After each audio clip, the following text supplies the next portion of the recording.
I think the other thing that I find super interesting about body composition is, I feel like over the last 10 years, there's been there's been so many different movements, especially social media helping push movements.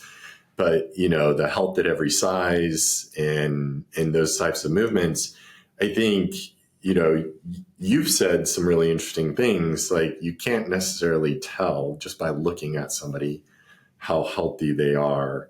But also, there are some pre-indications. If we see a certain amount of visceral adipose tissue, then we know that it's coming, that, poor health will come if we don't make some changes.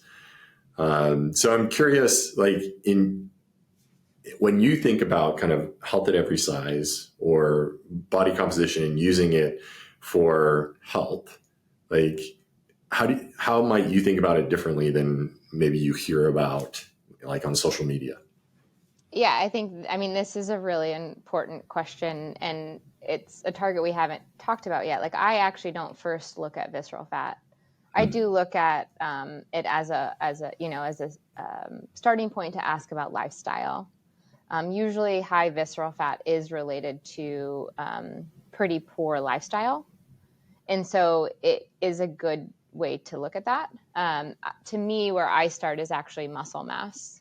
Mm. And when we think about muscle mass, just for instance, I have sometimes measured people 300 or 400 pounds, and you would think that they would be, at poor health. Obviously, like, lots of things impact that.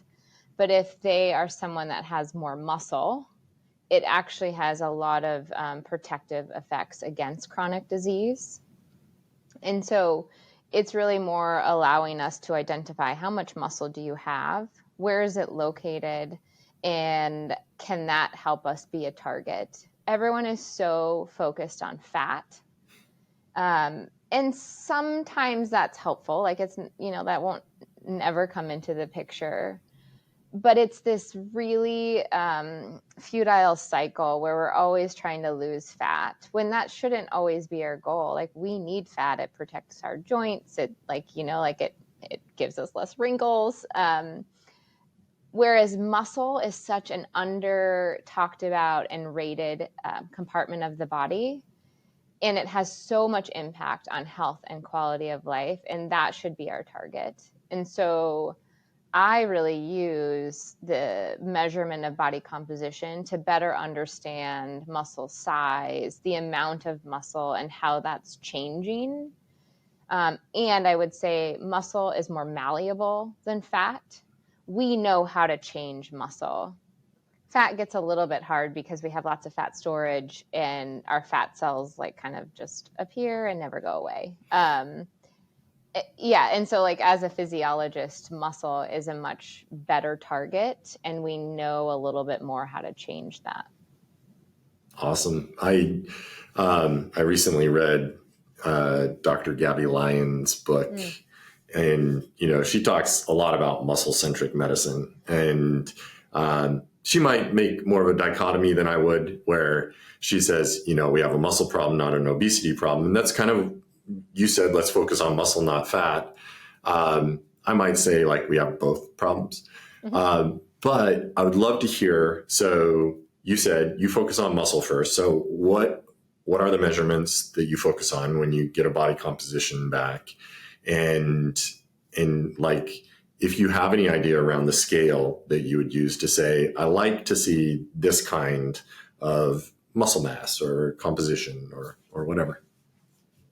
Yeah, I mean, if we think about the easiest, most straightforward measure, that's why I like DEXA to start, because muscle is also directly related to bone. So when we think about muscle, it does depend on the size of the person and the skeleton. So there is some normative data, and I'm just thinking, like, I guess as a woman, that's what I'm thinking about right now. But it depends on the size of the person as well. So I look to first see, are they at a good kind of normative level of muscle? And that's really going to depend on age, weight, sex, and race. But then I can start to say like, oh, that is lower than it should be, total body muscle. Then we can also look at lower body muscle. And I focus on that because lower body muscle, we know, is directly related to functionality. If you're able to maintain, I always give the example of, have you ever seen the old people with no butts? Like, we want to avoid that because those are the people that can't get up out of bed, more risk of falling, lower, quality of life and longevity. And so there usually is a target, and there's a couple values we look at would be fat-free mass index or appendicular lean mass index, and it really just takes into account the amount of muscle over height to give some normative values. And it's still a loaded question, but again, you're asking a researcher. Like, we are even developing now normative data, for example, female athletes versus male athletes across different sports, to really say how much muscle is optimal and how can we flag it, for example, for injury prevention. And so there's a lot of work still left to be done, but we do have enough to say like, oh, we're in a good spot, or, like you can look at a value to understand. The other really important piece is when we think about muscle and the connection to bone is muscle pulls on the bone. That's where it's connected. And so if you have a small amount of muscle, it's almost always related to a low bone density, which most people are aware of low bone density. And so if we take the opposite, that one of the best ways to build bone density is to build bigger, stronger muscles to pull on the bone. So they're directly related. And again, when you take skeleton and muscle, like those are key parts of the body that will propel your health and quality of life to the end.